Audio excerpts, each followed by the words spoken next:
Ito po ang mga ingredients. 3 pieces of chicken liver and 3 pieces of gizzard. 1 piece medium onion. 5 cloves garlic.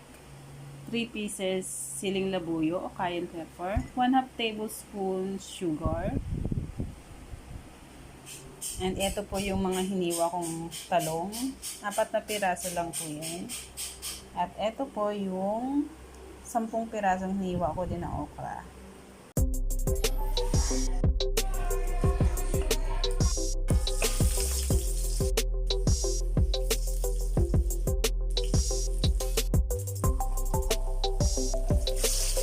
Muna natin saglit. 1 tablespoon oyster sauce. Sugar and haluin lang natin. Simmer lang natin siya hanggang sa maluto yung atay tsaka yung balong-balong.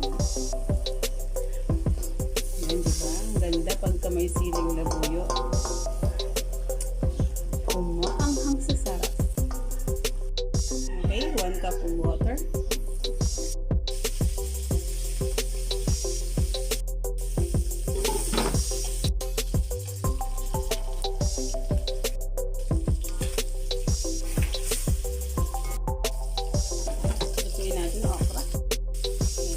Naglagay tayo ng 1/2 teaspoon na salt.